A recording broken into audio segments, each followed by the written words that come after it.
For lesson 6 homework, we're going to talk about trapezoids. So the first one says, which statement is true? All parallelograms are trapezoids. All trapezoids are parallelogram. It's neither A or B, both A or B. So if we remember, the trapezoid was above the parallelogram in our family tree.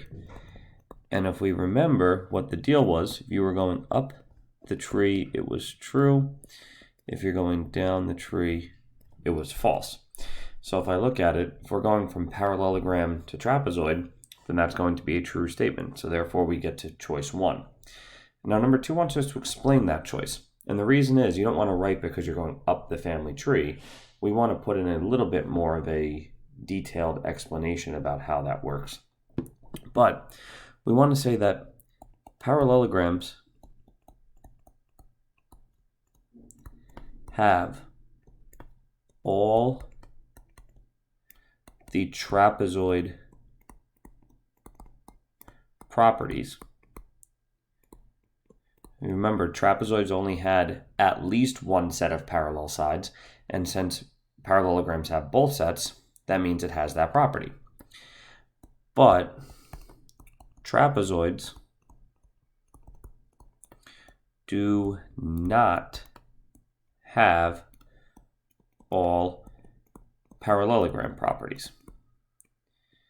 So again, because a parallelogram has everything that a trapezoid has plus more, but a trapezoid does not really have anything for the most part that a parallelogram has, we can say that all parallelograms or trapezoids are true, but going in the other direction is false.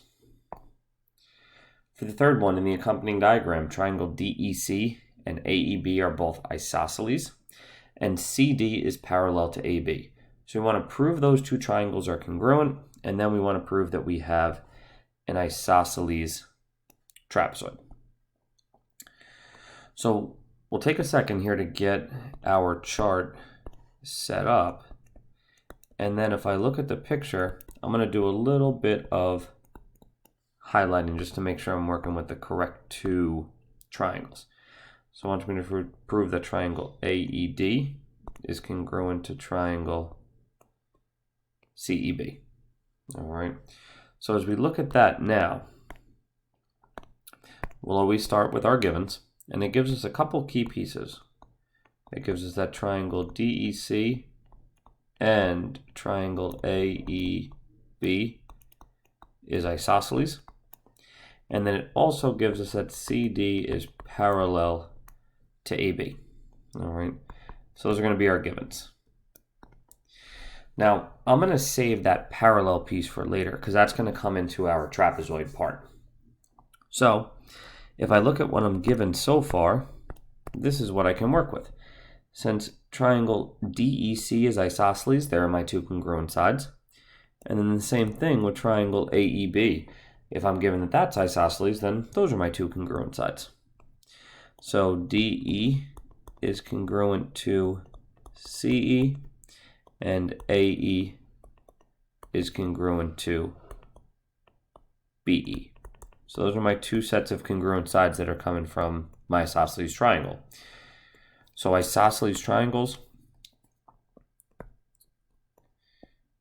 have two congruent sides. Now, normally, they would help establish something for us a little bit that would make sure that those are the two sides, but we're going to use our picture here to figure that piece out.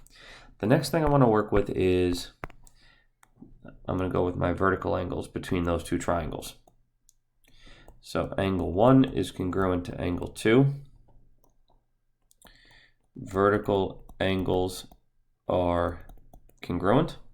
And now if I look, I have a pattern. I have my side angle side pattern. So triangle AED is congruent to triangle BEC for side angle side.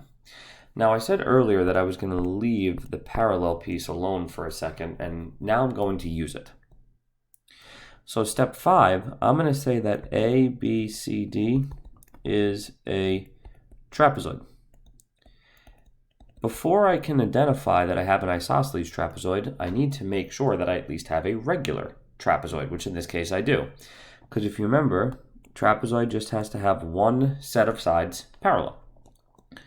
So our reason is it's a quadrilateral with one set of parallel sides. All right. Now I'm going to go back to the fact that I proved those two triangles congruent for a reason, because now I can CPCTC AD is congruent to BC.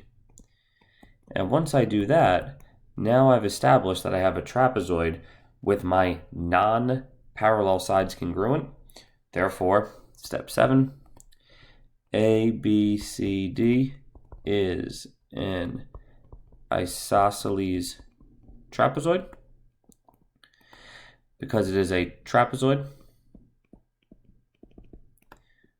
with the non-parallel sides congruent.